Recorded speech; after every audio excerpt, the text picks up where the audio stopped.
All right, Gunners. Welcome back to the Arsenal Fans Hub. I'm Daniel Watts. And I'm Jessica. And Jessica. Are you ready to break down this Newcastle match? I am still. Oh, yeah. Definitely, Daniel. Feeling the sting from that loss. I think we all are. Yeah. That 1-0 defeat to Newcastle, it's not what we wanted. Not at all. Especially with the title race heating up. Yeah. Let's unpack what happened. And I think a really good place to start is with these player ratings. For sure. So, starting at the back, David Raya gets a 6.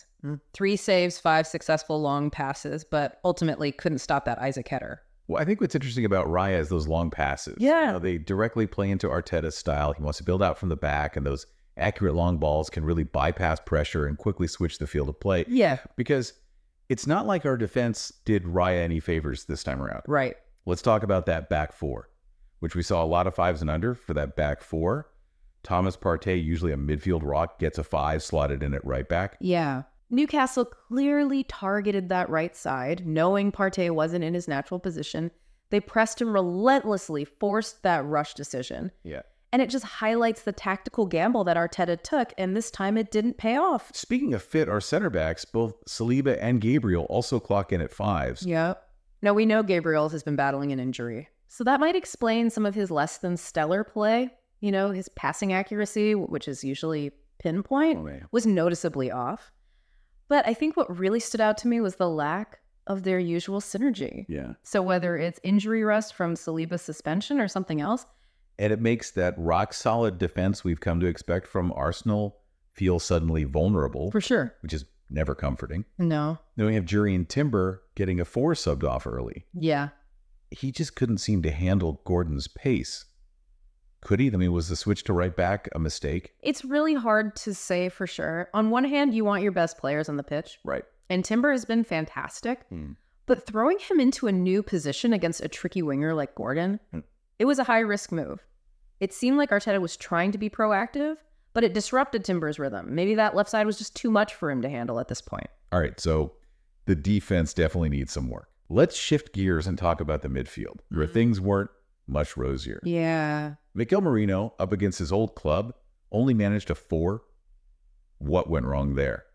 Well, if we connect this to the bigger picture, we see that both Rice and Merino have very similar strengths. They're both fantastic at breaking up play and distributing the ball. Yep. But neither is a natural creator. And Newcastle recognized this and completely shut down that central area.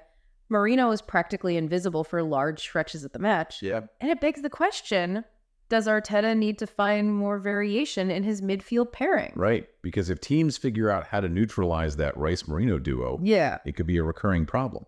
And speaking of Rice, even he was below his usual standards, getting a 5. Right. Those missed chances, especially that late header, are not typical Declan Rice fatigue. Yeah. Just an off day. Yeah, I think it's probably a combination of factors. Remember, Rice has been playing nonstop for club and country. Yeah. That kind of workload inevitably takes its toll. But even on an off day, you could see his determination, his willingness to drive the team forward. Yeah. I think you get the sense that a few days rest and he'll be back to his dominant self. Yeah. We certainly hope so. We hope so. Rounding out the midfield, we have Leandro Trossard, who also receives a 4 sloppy giveaways. Lack of creativity. Oh. It was like watching a completely different player than we saw earlier in the season. You know, he's been such a key player for us, especially with his ability to unlock defenses with those clever passes and runs. Yeah. But against Newcastle, he just seemed off the pace. It looked like Newcastle had it figured out and he just couldn't find a way to break free. So not a great day at the office for the midfield either. No. But the attack is where we usually shine, right? Right. Let's find out if they could salvage anything from this match. Okay. Unfortunately not. The attacking trio didn't exactly light things up this time around. Yeah, let's start with Kai Havertz. Okay. Who earned himself a 3. Yeah. The lowest rating of the match. He was basically a ghost up front. Newcastle's defense completely swallowed him up. Right. Couldn't get into the game at all. Right. And it raises a big question. Yeah. Is this false 9 system really working for him? Or does he need to be deployed in a different role to be effective? It's a really valid question. You know, the false 9 requires a very specific skill set. Intelligent movement, quick passing, the ability to link up play. It's about creating space for the wingers to cut inside and exploit. Right. But we didn't see any of that from Havertz against Newcastle. No. He was isolated, starved of service, and just couldn't make any impact. Right. It might be time for Arteta to rethink his approach with Havertz. Yeah, especially considering our wingers were pretty much nullified as well. Yeah. Martinelli gets a 3. Yeah. Livramento had him in his back pocket all game long. Livramento was phenomenal defensively. Yeah. He didn't give Martinelli an inch of space. It wasn't just Livramento, though. Right. It was Newcastle's entire defensive structure was designed to stifle our wingers. Yeah. They knew that if they could shut down that supply line to Havertz, that they could effectively neutralize our attack. Exactly. And it worked. Even Saka, who usually finds a way to create something out of nothing, was kept relatively quiet. Yeah. He gets a 5, but he won 6 fouls, which tells you he was still fighting. That stat is interesting because it shows that Saka was still trying to make things happen. Yeah. But Newcastle were determined to stop him, even if it meant fouling him. Right. They knew he was our biggest threat, and they weren't going to let him get into any sort of rhythm. Makes you wonder, though, is Saka starting to show signs of fatigue? Yeah. He's played a lot of football lately. That's a good point. Arteta might need to think about giving him a rest soon. Mm-hmm. Especially with the busy schedule coming up. Yeah, for sure. Okay. So let's talk about the subs. Zinchenko and Jesus came on in the second half and provided a bit of a spark. Yeah, Zinchenko in particular brought some much-needed composure and control to the game. He's just so intelligent with his positioning and his passing. And Jesus, as always, was a threat with his movement and energy. But even their combined efforts weren't enough to break down that stubborn Newcastle defense. Nwaneri and White came on late. Yeah. But it was too little too late for them to really impact the match. Yeah, it felt more like a case of, throwing anything at the wall and seeing what sticks. Right. Unfortunately, it didn't. So that brings us to the end into this disappointing defeat. What are your final thoughts? What does this match tell us about Arsenal's current state, and what adjustments do they need to make moving forward?